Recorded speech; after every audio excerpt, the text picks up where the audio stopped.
नमस्कार दोस्तों, और आज आपसे हम बात करने वाले हैं एनसीईआरटी 10th क्लास के फर्स्ट चैप्टर बायोलॉजी, जिसका नाम है जैव प्रक्रम प्रोसेस ऑफ लाइफ का बहुत ही बेहतरीन टॉपिक पोषण। पोषण को जानने से पहले इसी चैप्टर का इसी टॉपिक से रिलेटेड 4 ऐसे टॉपिक हैं जिनके बारे में अक्सर बच्चे कंफ्यूज हो जाते हैं। वो है आपका पोषण, पोषी, पोषद और पोषक पदार्थ। एक्चुअली पोषण क्या होता है, पोषी क्या होता है, पोषद क्या होता है और पोषक पदार्थ क्या होता है, इसे विद इन 30 सेकेंड 33 सेकेंड में हम इसे जानने का प्रयास करेंगे। सबसे पहला चीज़ पोषण, तो हमने देखिए नीचे लिखा हुआ है कि पोषण एक क्रिया है। पोषी जीव है और पोषद क्या है, पोषद भी जीव है। पोषक पदार्थ क्या है, तो पोषक पदार्थ एक प्रकार का पदार्थ है। हम सभी जानते हैं कि जैसे एग्जाम्पल के तौर पे समझ लेते हैं कि यहाँ पे ए एक जीव है, जैसे कि मान लीजिए केचुआ है। बी भी एक जीव है जो मान लेते हैं कि मनुष्य है। माने कि एक केचुआ इस मनुष्य के छोटी आंत में रह करके अपना भोजन वहाँ से एब्जर्व करता है, वहाँ से बनाता है। तो केचुआ जब मनुष्य के छोटी आंत से अपना भोजन बनाएगा, ए केचुआ है और बी मनुष्य है।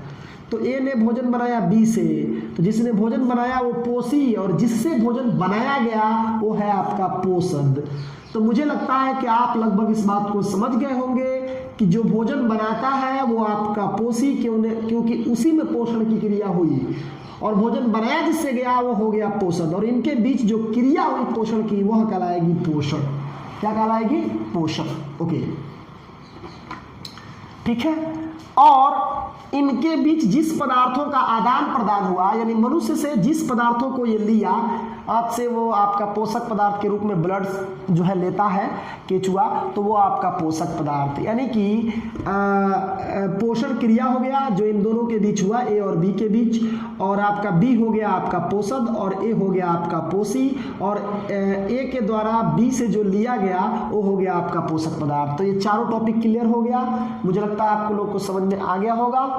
चलिए अब हम जानेंगे कि पोषण किसे कहते हैं। मुझे लगता है कि आप सभी लोग इस बात को समझ रहे हैं कि जब हम भोजन ग्रहण करते हैं तो वो भोजन हमारे छोटी आंत में जाता है, और छोटी आंत में जाने के बाद जो है उसका पाचन होता है, और पाचन के फलस्वरूप पोषक पदार्थ अलग हो जाते हैं। और वो पोषक पदार्थ जो है हमारे एक तरह से कह सकते हैं कि रुधिर वाहिनियों के माध्यम से होते हुए शरीर की प्रत्येक कोशिकाओं तक जाता है, और शरीर की प्रत्येक कोशिकाओं तक जब वह पोषक पदार्थ जाता है तो वह पोषक पदार्थ का ऑक्सीकरण होता है, और ऑक्सीकरण के फलस्वरूप ऊर्जा मुक्त होती है।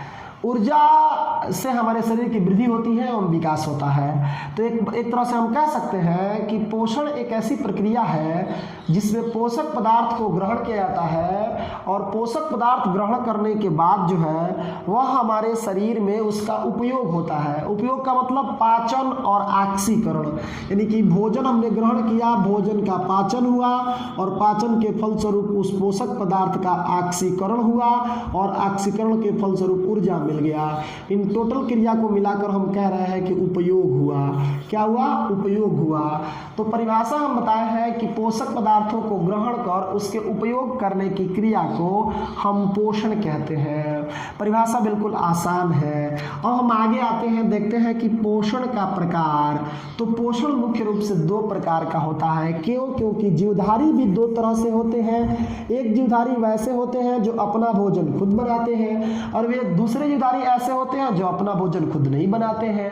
जो जीवधारी अपना भोजन खुद बनाते हैं उसके अंतर्गत पेड़ पौधे, जीवाणु और ये सब आते हैं, और कुछ नीले हरे शैवाल भी आते हैं। और जो जीवधारी अपना भोजन खुद नहीं बनाते हैं उनके अंतर्गत सभी जंतु आते हैं।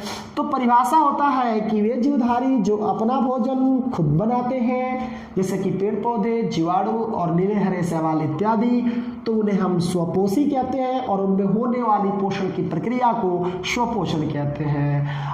अब अगला एग्जाम्पल हुआ, अगला जो डिफिनीशन हुआ वो हुआ आपका परपोषी का।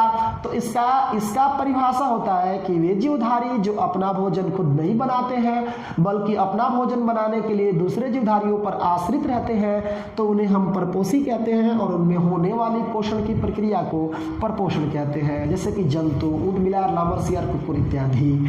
ठीक है, कोई भी जंतु होगा उनमें परपोषण की प्रक्रिया होगी क्योंकि जंतु परपोषी होता है। अगला इसमें हम जानेंगे कि स्वपोषण कितना प्रकार से होता है। स्वपोषण जो है 2 प्रकार से होता है। पहला का नाम है प्रकाश संश्लेषण, दूसरा का नाम है रासायनिक संश्लेषण। प्रकाश संश्लेषण को हम फोटोसिंथेसिस बोलते हैं और रासायनिक संश्लेषण को हम केमोसिंथेसिस बोलते हैं।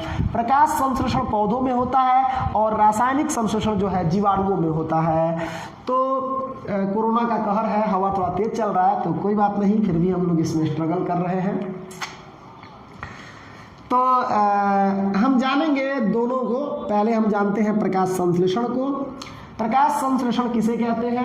अगर आपसे परिभाषा पूछा जाए तो पहले चीज़ की प्रकाश संश्लेषण 3 तरह से पूछता है बोर्ड एग्जाम में। यदि किसी 10 क्लास के विद्यार्थी को परीक्षा में पूछा जाने का संभावना है प्रकाश संश्लेषण, तो 3 कंडीशन में प्रकाश संश्लेषण पूछा जाता है। पहला पूछा जाता है 2 नंबर में, दूसरा 3 नंबर में, तीसरा 5 नंबर में। जब 2 नंबर में परीक्षा में पूछा जाएगा तो आपको केवल डिफिनीशन बताना होगा। 3 नंबर में पूछा जाएगा तो परिभाषा के साथ साथ यानी डिफिनीशन के साथ साथ आपको ये बताना होगा कि प्रकाश संश्लेषण में कौन कौन से कच्चे पदार्थों का उपयोग किया जाता है जिसके चलते प्रकाश संश्लेषण की क्रिया होती है और कौन से नए पदार्थ बनते हैं। और यदि 5 नंबर में पूछता है तो आपको परिभाषा के साथ साथ कच्चे पदार्थों के उपयोग के साथ साथ आपको प्रकाश संश्लेषण का समीकरण बताना होगा, तब जो है आपको 5 नंबर मिलेगा। तो इसमें हम केवल प्रकाश संश्लेषण और प्रकाश संश्लेषण के में उपयोग होने वाले कच्चे पदार्थों के बारे में जानेंगे और प्रकाश संश्लेषण का समीकरण हम बताएंगे, और रासायनिक संश्लेषण और प्रकाश संश्लेषण कैसे याद करना है ये हम आपको अगले वीडियो में बताएंगे। तो आप देख पा रहे हैं कि 2 नंबर के लिए हमने आपको परिभाषा का बात किया था, तो परिभाषा हो जाएगा कि पौधे जिस प्रक्रिया द्वारा अपना भोजन खुद बनाते हैं उसे प्रकाश संश्लेषण कहते हैं। बहुत इजी है कि वह प्रक्रिया जिसके द्वारा पेड़ पौधे अपना भोजन खुद बनाते हैं उसे प्रकाश संश्लेषण कहते हैं, या पौधे जिस प्रक्रिया द्वारा अपना भोजन खुद बनाते हैं उसे प्रकाश संश्लेषण कहते हैं। ये परिभाषा हो जाएगा। 3 नंबर का यदि पूछता है तो इस परिभाषा के साथ साथ ये बातें लिखनी होंगी कि पेड़ पौधे इस प्रक्रिया में पृथ्वी से, देखिए जड़ पृथ्वी में है तो जड़ से यानी पृथ्वी से लिया क्या, जल और खनिज लवण। पौधे इस प्रक्रिया में पृथ्वी से जल और खनिज लवण लेते हैं और वातावरण से कार्बन डाइऑक्साइड लेते हैं। सूर्य प्रकाश की उपस्थिति में और क्लोरोफिल की सहायता से ग्लूकोज का निर्माण करते हैं। ग्लूकोज यानी स्टार्च पौधों का भोजन होता है। कह सकते हैं कि पौधे इस प्रक्रिया में पृथ्वी से जल और खनिज लवण लेते हैं और वातावरण से कार्बन डाइऑक्साइड लेते हैं सूर्य प्रकाश की उपस्थिति में और क्लोरोफिल की सहायता से। यहाँ लिख सकते हैं वातावरण, ठीक है। तो वातावरण से कार्बन डाइऑक्साइड और ग्लूकोज का निर्माण करते हैं, यही पौधे का जो है भोजन होता है। तो ये आप लिखेंगे तो ये 3 नंबर का हो जाएगा। अब आता है कि इसका प्रकाश संश्लेषण का समीकरण बहुत इंपॉर्टेंट होता है। तो समीकरण यदि लिखते हैं तो तीनों लिखेंगे तो हो जाएगा आपका 5 नंबर। जैसे कि लिखा है हमने समीकरण 6CO2 + 12H2O गिब्स यानी तीर का निशान, ऊपर सूर्य का प्रकाश और नीचे क्लोरोफिल लिख देंगे, और C6H12O6 ये ग्लूकोज का सूत्र है जो पौधे का भोजन होता है, और 6H2O + 6O2 6H2O + 6O2। फिर एक बार रिपीट करते हैं 6CO2 + 12H2O गिब्स यानी सूर्य का तीर का निशान, ऊपर सूर्य का प्रकाश, नीचे क्लोरोफिल, और फिर लिखेंगे C6H12O6 + 6H2O + 6O2। ये आपका समीकरण हो जाएगा। इतना आप लिखते हैं तो आपको 5 नंबर मिलेगा। इस वीडियो में केवल हम रासायनिक संश्लेषण को छोड़ रहे हैं और रासायनिक संश्लेषण अगले वीडियो में हम बात करेंगे। बहुत सिंपल इसका डेफिनेशन होता है। आप लिख सकते हैं कि वे प्रक्रिया जिसके द्वारा जीवाणु अपना भोजन खुद बनाते हैं उसे हम रासायनिक संश्लेषण कहते हैं। जीवाणु इस प्रक्रिया में सूर्य प्रकाश के स्थान पे रासायनिक ऊर्जा का उपयोग करते हैं और क्लोरोफिल के स्थान पर बैक्टीरियोफिल का उपयोग करते हैं, तो उसे हम रासायनिक संश्लेषण कहते हैं। कुछ ज़्यादा नहीं होता है, यहाँ पर रासायनिक ऊर्जा हो जाता है और यहाँ पर आपका क्लोरोफिल के स्थान पर बैक्टीरियोफिल हो जाता है। वही संश्लेषण की प्रक्रिया जो है रासायनिक संश्लेषण कहलाती है। तो ये भी इसमें कवर कर लीजिए। अब अगले वीडियो में हम बात करेंगे कि कैसे हम प्रकाश संश्लेषण के समीकरण को ईजी वे में लिखें और आपको याद हो जाए। याद करवाने का हम प्रयास करेंगे। इस वीडियो में सिर्फ इतना ही। मिलते हैं अगले वीडियो में, तब तक के लिए आप सभी को बहुत बहुत धन्यवाद। मैं हूं होशिला सर, आप देख रहे हैं न्यू हाईटेक साइंस क्लासेस के यूट्यूब चैनल पर 10th क्लास एनसीईआरटी का first chapter biology process of life जैव प्रथम। वीडियो यदि अच्छा लगे तो चैनल को सब्सक्राइब